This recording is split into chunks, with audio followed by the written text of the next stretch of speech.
Every video editor should have his own space to sit back and create great content. After serious consideration and planning to upgrade my desk, I ended up with a result that has proven to be a great editing setup and decent B-roll set as well. Introducing my ultimate editing and gaming setup of 2017.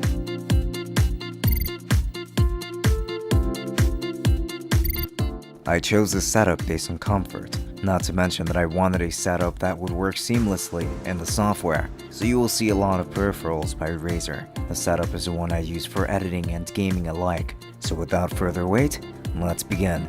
This is my desk of choice. This is the Mead 55-inch wooden desk. This is the ideal size as it holds everything I need and more. It has a rather classy look that simply caught my eye. This is my cable management job. I use a StarTech cable management raceway which I attached to the table with adhesive. So far, so good. This is a set of 2 fake plants from my gift. It is a very nice set that complements the setup. It contributes to the idea of having a more relaxing setup in my opinion. I have 2 lamps from Simple Design that have a touch-sensitive base. Each touch makes the light brighter and brighter until it shuts off. I love it. This headphone stand is from Awovi. It is very sleek and especially sturdy. It is a very solid stand and my headset looks incredible on it. The headset I use is the Razer ManoWar Wireless. It's very customizable in the Razer Synapse, so you can adjust how it sounds. This is one of the most comfortable headsets I've bought and sometimes use it to edit, but they are not ideal for that. Now, this is a Cam Labs camera lens mug. I was in the market for a coffee mug, and me being the nerd that I am, a mug that looked like a camera lens would simply have been perfect, and it is. My mouse of choice is a Razer Ouroboros. I chose it because of how easy it is to customize, so I keep the leather grip that it comes with on the right side for my thumb, and keep my pinky and ring finger on the wing accessory. It is very comfortable to use, and when this mouse dies completely, this will be the one I will purchase once more. That's how good I think it is. This is the Razer mouse bungee. It's just there to manage the cable for my mouse as I prefer going wired. The mousepad I use is the Razer Firefly. The color accents on the edges make the mousepad just that much more awesome. This mousepad is pretty large, but I only use a bit of space around the center. Still, this is very easy to use, incredibly comfortable, and very versatile. I love it. This is an ID Sonics USB hub. I picked it because it looks like the Mac Pro, so I thought it was interesting. It has 4 USB 3.0 ports and 2 USB 2.0 ports. It also has an SD and microSD entry, so it's easier for me to transfer files from my camera to my desktop. This is the Razer Siren. This is the microphone I use for all of my voiceovers, even the one you're listening to right now. In the cardioid position, I get very clear and quality sound from it. My choice in speakers is a Razer Leviathan. I wanted surround sound and to upgrade from my previous stereo setup. These sound phenomenal. They are technically virtual surround, but it doesn't fall short in any aspect. Music, content consumption, gaming, and even content creation is very enjoyable through these speakers.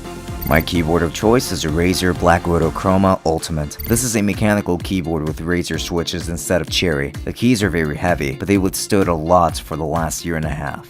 This is a palm rest from Belkin. It is a good quality palm rest that has potentially reduced wrist cramping to 0. It also fits my keyboard perfectly, so I have no complaints.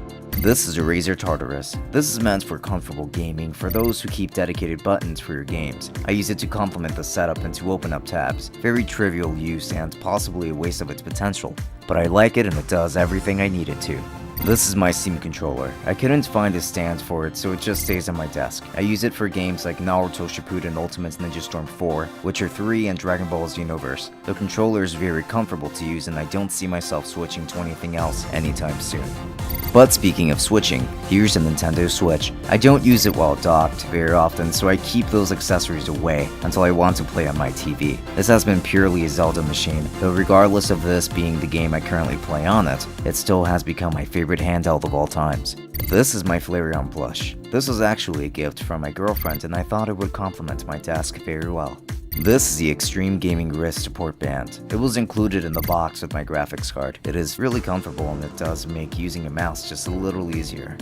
These are the USB-powered glistening RGB LED lights. You can choose different colors, but a red or green would have been a little harsh on the setup, so this purple was a good choice for me. They aren't too bright, which for me is perfect. This is the TechNet 1080p webcam. This is only here for video chatting purposes and it is simply fulfilling a role on a budget. Nothing more, nothing less. The monitor I use is the Asus ROG Swift PG278Q. It supports a 2560x1440 resolution display running on a TN panel, 144Hz, G-Sync, and it's even 3D ready. Despite this being a TN panel, well, I've never seen a TN panel that displays as amazing colors as this one does. For a full review, expect to find that in the description. This is my custom-built computer, otherwise known as Crimson Portal because of the red LEDs. These are the specifications. My processor is the Intel Core i7-4790K quad-core with 4GHz, 32GB of DDR3 Dominator Platinum RAM, and an NVIDIA GeForce GTX 970 from Gigabyte. I did not go into much detail here, but there will be a full review of the system soon and its hardware combination. This is where I create all of our content when I'm home. I'm proud to announce that the tour of my setup has officially ended. Since this upgrade, editing videos and gaming online have both become more easygoing and less harsh on my eyes because this is a much more relaxing setup than the last one I had, which was filled with gaming lights, red lights everywhere, and it just wasn't ideal for a video editor. But nonetheless, thank you for participating in this tour. For more content, make sure to subscribe to our channel as we upload tech videos like this one regularly. Links to everything featured in this setup will be available in the description. This has been Francisco from Tech Summit. Thank you for watching and I will be seeing you all later. Enjoy!